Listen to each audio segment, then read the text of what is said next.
speech, and the theme is organizing your speech.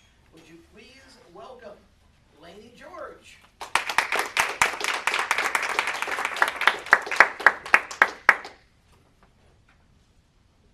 Thank you, Mr. Toastmaster, fellow Toastmasters, and guests. Less than 1% of all of the women enslaved in the life of sex trafficking are ever given the opportunity to be rescued out of this life. That is simply unacceptable.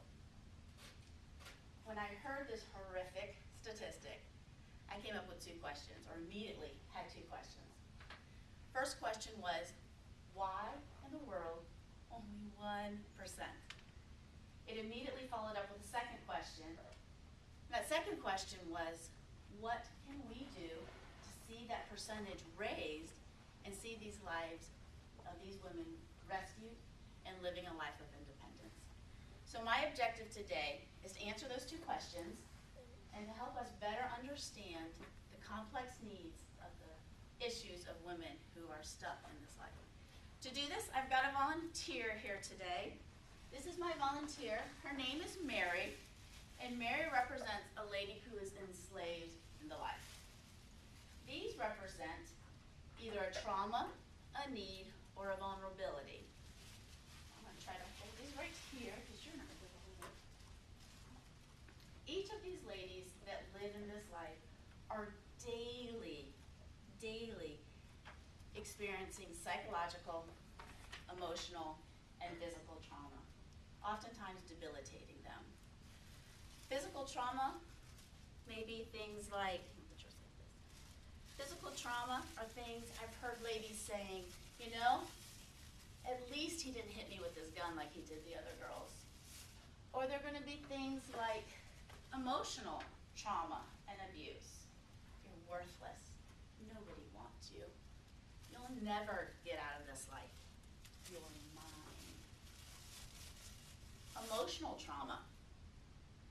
They're going to hear things like, quit crying, you sound like a crazy lady. Nobody wants to hear your bleeping. You guys can imagine what the rest of that is. And sadly, oftentimes, over and over, in one single day, they're going to hear, nobody's going to help you. You're a worthless crackhead hoe.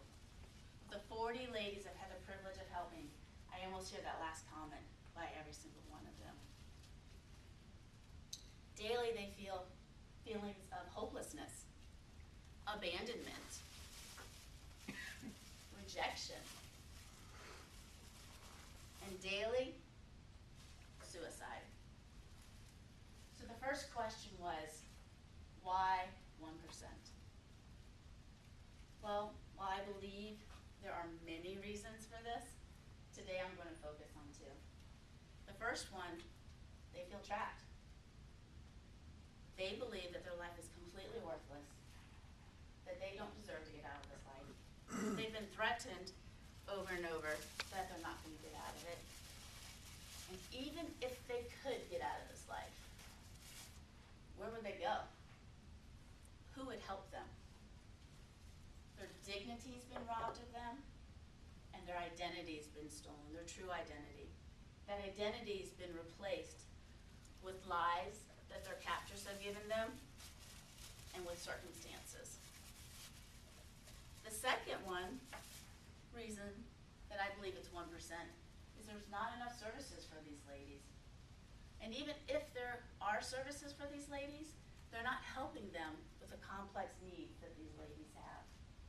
And the third thing that they do is they make these services almost impossible for these ladies to get. So we've got all these trauma, hurts. So what do we do about this?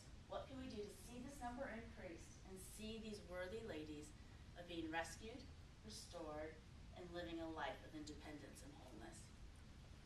Well, first thing we need to do is get them the services that they need. It is all the trauma we've heard that they experience, that these ladies commonly have co-occurring disorders, meaning PTSD and substance abuse. While most of these ladies don't enter this life with substance abuse, some do, but not all of them. So we need to offer them the services that they need. We need to make it easy for them to get to. We need to give them a hope, but a hope that is tangible and a hope that we can follow through in. We need to meet these ladies and engage these ladies. At Redeeming Joy, we meet these ladies exactly where they're at. We go to them and we engage life-giving conversations with these ladies, and we begin to speak truth to them. We say things like, Mary, nobody should ever treat you the way you've been treated. We say things like, Mary, not another human being on this earth should ever do that to another person. Mary, everybody deserves to be free. And you know, Mary, I know that there's a God who loved you, who cares for you, and who desires to see you set free. See, it's easier to be free when we've got people alongside us that are helping us break those chains. So Mary, why don't you try to break those chains now? We at Redeeming Joy help ladies like Mary be set free and live a life